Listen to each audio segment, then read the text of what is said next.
Tonight, Rangers sack their chief executive and sporting director. Both Patrick Stewart and Kevin Thelwell will leave with immediate effect after the club says the pair don't align with the vision for the next chapter. They've just been a total disaster since they've been in. Patrick Stewart and Kevin Thelwell lost the confidence with the fans the last wee while. To be honest, the last 6 to 8 months or so. Also on tonight's programme. I was told that he's just a missing young boy who's possibly out and drunk, and he wasn't a high risk. The mother of Cole Cooper, whose body was found in May, says change is needed to the way police investigate reports of missing men. The Scottish and UK governments hold talks on supporting workers at the Mosmoran chemical plant in Fife, which is due to shut in February. And coming up in the sports, Celtic are close to appointing Wilfred Nonsi as the club's new manager. Hello, I'm Laura Miller. This is Reporting Scotland.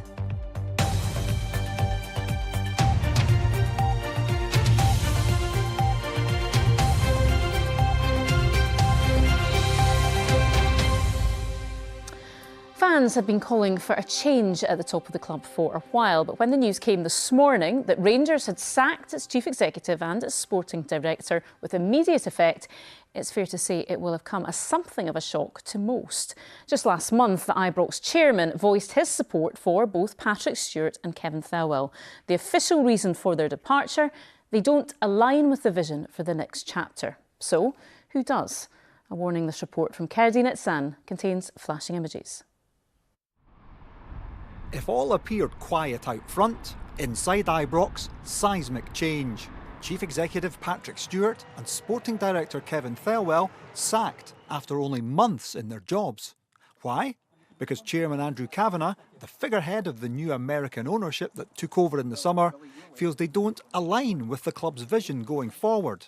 Specifically, Kavanagh said today, "We've now had 6 months since we became part of Rangers to assess the club's needs, as well as to get to know Patrick and Kev a bit more. And, simply put, when we think about what we need in both CEO and sporting director today, it's different than who we think Patrick and Kev are." An abrupt about turn from just a month ago. They have my complete backing. We have all made mistakes. Patrick, Kevin, myself, Parag. And when you make a mistake, I think the key is to own it and try to get better. And as a club, we will continue to do that.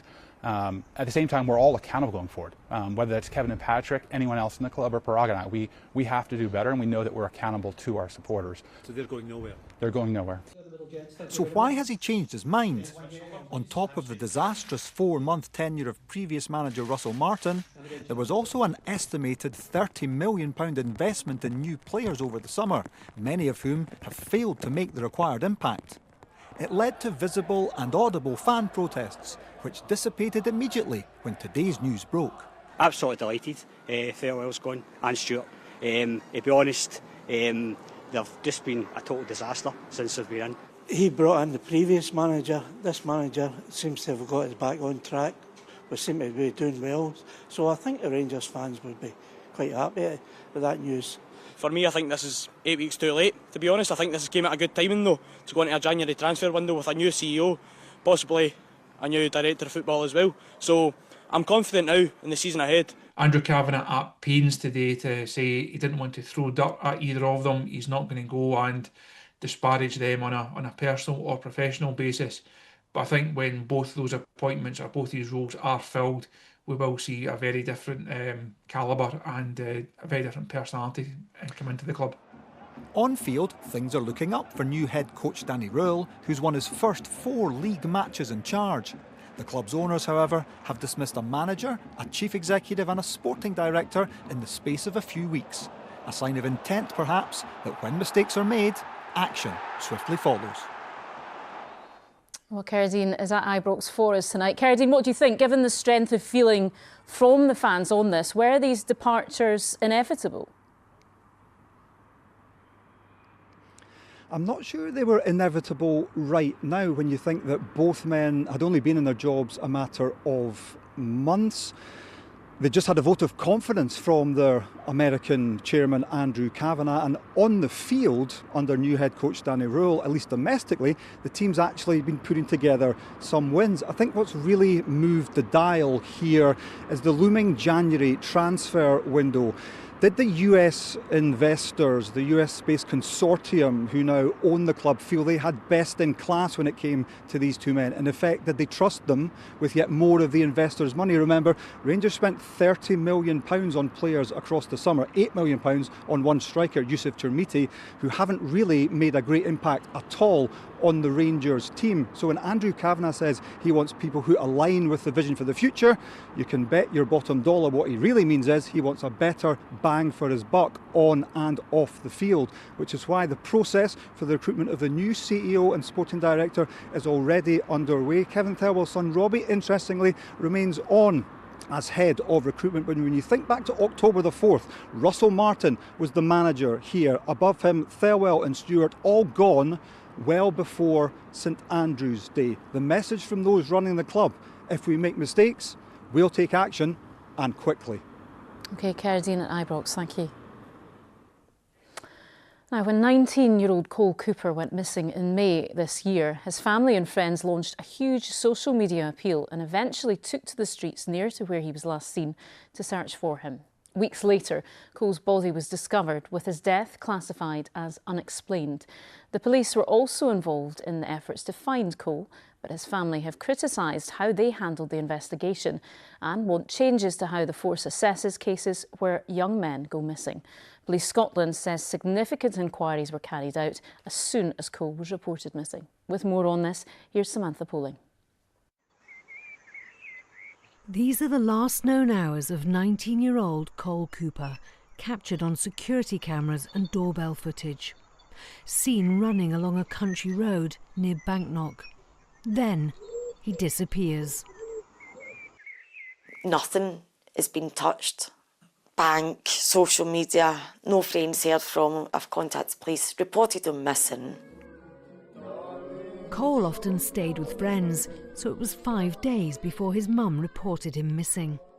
I was told that he's just a missing young boy who's possibly out and drunk, and he wasn't a high risk. Therefore, they can't put a statement out until you're high risk. In cases of missing people, police carry out a risk assessment to determine the likelihood of someone coming to harm. The higher the risk rating, the greater the resources put into the search. Police Scotland told us that someone's age, sex or sobriety are not factors which determine whether an appeal is issued or not. We explained to the police about Cole's mental health. He did struggle. He's never ran away. I've never reported him running away. The police have never been involved in my son's life until the time he disappeared. Police Scotland say they initially categorised Cole as medium risk based on the information from family and friends. No public appeal for help was issued by police until 5 days after Cole was reported missing. Thanks very much to everyone again for coming out today. The families say they felt no choice other than to look for Cole themselves. We're having these searches of 200 or 300 people. It's quite sad that it got to a point where we're having to do that instead of you concentrating on your grief. Police Scotland say significant inquiries were carried out as soon as Cole was reported missing. He was later upgraded to high risk and specialist search teams were brought in. After being missing for 5 weeks, Cole's body was found here by a member of the public. Police reported Cole's death as unexplained. There is a risk that if young men are less likely to get that kind of sense of urgency and therefore less likely to be found quickly when something bad has happened, then that could mean that there's less likely to be answers about what happened to them. Scotland's missing persons framework was updated this September and includes a more detailed risk assessment of a missing person, with greater input from families of missing loved ones. For Cole's mum, it's too late. She feels left behind in a world of unexplained. I can't properly grieve for my child because I don't even have a date of death. I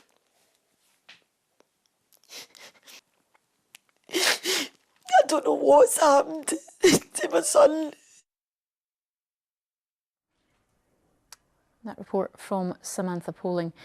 And you can watch Disclosure, Has Anyone Seen Cole, on BBC Scotland tonight at 8 o'clock. And it is also available now on the BBC iPlayer. Now, the UK government says it will not intervene to save the Mossmoran chemical plant in Fife, but has stressed that finding a buyer for the facility is the optimal outcome. The Scottish Secretary also says alternative employment for the workforce needs to be explored. But the Scottish Government has called for a pause in the closure as more than 400 staff and contractors face losing their jobs. Both governments took part in a summit in Fife today, as our political correspondent Lindsay Buse reports. This plant has been producing ethylene for 40 years, but that's due to come to an end in a matter of months after owners ExxonMobil announced its closure in February, putting hundreds of workers at risk. Both Scottish and UK government ministers are here at Fife Council's headquarters for a meeting focused on the future of the workforce. But political divisions are already apparent. The UK government says it won't provide funding to keep the plant going, a move that's been criticised by the SNP. Meanwhile, UK ministers say they're disappointed by the Scottish Government's decision to launch its own task force, instead calling for a joined-up approach. The trade union representing workers say both should come together. It's very frustrating, and the workers are voicing that frustration through us. You know, they're not happy that both governments seem to be focusing on different things and trying to challenge each other to do different things. We want them to focus on securing that plant for the long-term future of the workers and the local community. Those attending today's meeting want ExxonMobil to pause the closure to allow time to try to save the site. All agree that finding a new buyer would be an ideal outcome, but so far there's been no serious offers. We need to be prepared for the worst to happen, that the closure goes ahead, and that we have the support in place for the workforce and the wider supply chain, and that's what we're working on. While the ministers say today's meeting brought them together, they still disagree on UK government intervention. What the company's identified is that the issues that are causing them the biggest problem on energy prices and some of the other economic levers that the UK government holds, the UK government can do something on that. I think there's real scope for us to be able to secure a positive outcome for the site. This was a facility that was built for 20 years, that's now in its 40th year, and alas it's been losing money for 5 years, so it's very different from a number of other sites across the country. But nonetheless, we stand ready to continue to try and support the workforce. We've been engaged in those conversations with ExxonMobil over the last 6 months, and we welcome the dialogue that was established today. Talks will continue tomorrow when the Deputy First Minister heads to the plant to meet with the owner and the workforce. Lindsay Buse, reporting Scotland, Glenrothes. To some of the day's other stories now. A Scottish comedian has appeared in court in private, charged with rape. Hardeep Singh Kohli, who's 56, is further accused of an offence under domestic abuse laws. Kohli made no plea to the two charges at a private hearing at Glasgow Sheriff Court. He was committed for further examination and released on bail. Kohli's next court appearance is to be determined. The UK government is set to pledge an additional £14.5 million to support Grangemouth's transition to a clean energy hub. More than 400 jobs were lost at the site when it stopped processing crude oil in April, following a century of operation. It comes after UK ministers were accused of failing to deliver on a £200 million pledge from the National Wealth Fund made in February. A Highland Council report suggests a short-term Let's control area may be justified for Skye and Rassay. If the zone was introduced, people would need planning permission if they wanted to turn a home into Airbnb-type holiday accommodation. The report said new build housing on the islands was transferring to short-term letting at a rate 15% higher than the islands as a whole. A special memorial to a Scottish victim of the Holocaust has been unveiled in Edinburgh. Jane Haining, who was from Dumfriesshire, was running a missionary in Hungary in 1944 when she was arrested and taken to a German concentration camp. Today, a service was held to remember her and her sacrifice. Cameron Buttle reports. Jane Haining was brought up on a farm in Dumfriesshire. After excelling at school, she trained to become a missionary. Her first posting was to the Scottish mission in Budapest in Hungary in 1932. There she looked after Christian and Jewish girls. In 1944, Nazi Germany invaded. Shortly after, Haining was arrested and sent to a concentration camp. She died 2 months later. Her crime? Caring for and providing safe haven to Jewish schoolgirls, many of whom were orphans. Today, a ceremony in Edinburgh was held to unveil a special memorial in her honour. Members of her family were here to pay tribute. Well, it's a great honour, and we're so pleased that Jane has been remembered in this way, although she herself would not want a lot of fuss. But that's the way the world goes now. We want people to hear her story and to learn from it. This plaque is called a stolperstein, or stumbling block. The idea is you stumble across the story of the person that the plaque is here to commemorate. It's here for Jane Haining because she trained around here. And in fact, a special service of dedication was held in the church behind me the night before she left for Budapest. She fought against the tide of the time, and she really struggled in doing so. I mean, she was advised to come home to Scotland. She was advised to save herself, but she felt it was her duty to safeguard and she showed such bravery in looking after these poor children who must have been so vulnerable and so scared. Jane Haining had the chance to return to Scotland as war broke out, but she chose to stay. She wrote, "If these children need me in days of sunshine, how much more do they need me in days of darkness?" Cameron Buttle, reporting Scotland, Edinburgh. Now, on the news at 7 tonight, you can hear more about the damage caused to a 500-year-old castle wall in the Highlands after a visitor did something very drastic to get across a large puddle. Amy Arns speaks to the chair of the conservation charity involved in the repairs. The castle, as you may know, is on a peninsula that in the winter months can get flooded. And somebody had decided they would rip down a part of the boundary wall to make a set of stepping stones to save their feet getting wet when they walked across the flooded peninsula. It's just disappointment. I mean, it's there's no real other word for it. Yeah, it certainly was drastic, and you can catch that in full on the news at 7 over on the BBC Scotland channel shortly. OK, let's get tonight's sport now with Paul, and comings and goings, it seems, in Glasgow. In Glasgow, in Scottish football, yeah, there's never a dull moment in Scottish football, is there, Laura? Hello there. Celtic are close to appointing Frenchman Wilfried Nancy as their new manager. BBC Scotland understands talks between the Premiership champions and the current boss of MLS side Columbus Crew have been ongoing for some time and have now reached an advanced stage. Celtic have been searching for a new boss since Brendan Rodgers resigned last month, with Martin O'Neill placed in temporary charge. Nancy has won the MLS Cup and the Leagues Cup in Ohio and led the Crew to the CONCACAF Champions Cup final. He previously assisted Thierry Henry in Montreal. Well, we're going to talk more about that story we brought you earlier on, Patrick Stewart and Kevin Thelwell leaving Rangers, with our chief sports writer, Tom English. But Tom, before we get to that, a quick word on Wilfried Nancy. It looks like he will be the next manager of Celtic, a man that an awful lot of Celtic fans probably hadn't heard of until a few weeks ago. What's your take on that potential appointment? Yeah, it's interesting, isn't it? It's a gamble. I guess maybe Celtic are thinking, having discovered one gem in Ange Postecoglou, that they've got another one in Wilfried Nancy. Now, that said, Postecoglou had won things in Australia and Japan and had done big things with Australia national team. Nancy has done none of that. His list of honours is pretty thin. But he comes recommended. A lot of people are saying nice things about him, but he doesn't have the real pedigree. I'm a little bit surprised that they've gone for him because it's a gamble. I think it's a big gamble. As for Rangers, Tom, plenty going on there. Patrick Stewart and Kevin Thelwell are no longer who the owners want. So who and what do they want, do you think? And how badly are the club crying out for stability? Oh, well, stability is...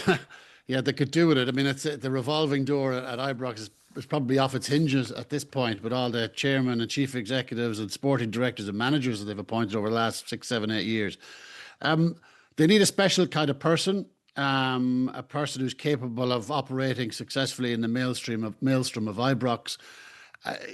They're very rare. They're thin on the ground. I mean, they took a long time to appoint Patrick Stewart, a man who had huge experience in football, and he couldn't make a success of this job. So the skill set they're looking for their new chief executive, it's akin to looking for a needle in a haystack. You know, they've got somebody. This chief executive is going to have to come into a club that's disaffected support. Dressing room is probably not up to the mark. He's got a skill set that's going to have to be required to be unbelievably strong. Yeah, an interesting timing with the transfer window looming in January. Tom English, Chief Sports Writer, thanks so much. Thank you. Elsewhere, Hearts head coach Derek McInnes says his players will be bouncing into work despite suffering their first league defeat of the season. It means their lead at the top over Celtic is now only 4 points. The Premiership leaders lost 1-0 at Aberdeen after Topi Keskinen's first goal of the season for the Dons, who are 8th. The loss means Hearts have only recorded 1 victory in their last 4 outings, but McInnes is confident his players will react in the right fashion away to Motherwell on Saturday. We have to respond to it. I mean, we have to get this feeling. It's horrible when you lose a game of football, but it's the longest I've ever been as a manager, getting deep into November and still being unbeaten in the league. So we know that we've got good boys in here, and a lot of the players who have shown that quality up until now weren't quite there, particularly with attacking players today, and we go again. Meanwhile, Hearts' Edinburgh rivals Hibernian are in third, 9 points off the top, and their head coach David Gray thinks the busy month ahead will be crucial in determining the success of their season. The Leith club travel to play Motherwell at Fir Park tomorrow after beating Dundee 2-0 on Saturday, thanks to goals from Kieran Bowie and Jamie McGrath. And Gray was delighted to hit the ground running after a useful international break. It was a bit of a reset for us and looking at how we need to, or how we feel, to try and stamp the authority on the league. How can you then start to put more points on the board in this next round of fixtures? I think usually you do start to see a little bit of consistency within teams, let's just say. But at the same time, this league, everybody beats everybody, so it does change dramatically all the time. Rugby and the Scotland head coach Gregor Townsend believes the way his side are playing is inspiring supporters, but is warned against a feeling of entitlement when it comes to taking on the world's top teams. Scotland swept Tonga aside by 56 points to 0 in their last autumn test to end the series on a high after losing to New Zealand and Argentina. Townsend says a 20-minute period that cost them the game against the Pumas was the big negative of the 4 November matches. That's your sport. We were hoping for a quiet week after everything that happened last week with Scotland, but there's never a dull moment. It's okay. We enjoy that kind of chaos, don't we? Thanks, Paul. Now, they are one of the most popular and ancient sites in the Western Isles, but for the first time ever, an entry fee is to be charged at the Callanish Standing Stones. The stones in Lewis, which date back 5,000 years, are visited by thousands of people each year and were an important place for rituals. The introduction of the admission fee to the site, which features in TV series like Outlander and in films such as Disney's Brave, comes following approval by Scottish Government ministers and a public consultation. Someone wanting to get to the new visitor centre on the Stones will pay one fee, which will cover both areas. Will cover the interpretation area at the new visitor centre, which will be a brand new facility which will be opening in the beginning of the tourist season next year. And that fee will allow them to get into the interpretation area and also to go and visit the stones. They are beautiful. Christopher's here with the weather. Another beautiful scene here. Where are we? Inverclyde? It's gorgeous. Yes, the sunshine was most apparent in the west today. In the east, it was really quite cloudy and wet with outbreaks of rain. I know that because I was driving from east to west, so I can attest to that. Some of it was quite heavy at times as well, actually. This week, there's a bit of everything. There'll be a lot of sunshine around tomorrow if you missed it today, and then turning fairly unsettled midweek onwards, but actually turning much milder with temperatures into the teens, would you believe? So the last week of meteorological autumn, everything is coming our way. Keeps you busy. Thank you very much indeed. Good evening to you. Yes, we had the best of the sunshine across western parts of the country today. In the east, the showers and the rain. But over the next few days, let me show you what's happening. We've got high pressure initially and then low pressure takes over from Wednesday, bringing a spell of cloudy, wet and windy fare, but turning milder too. So back to this evening, we've still got some of today's showery rain working its way southwards to affect mainly eastern areas, a few showers in the far north. Elsewhere, dry, clear and cold, a widespread frost.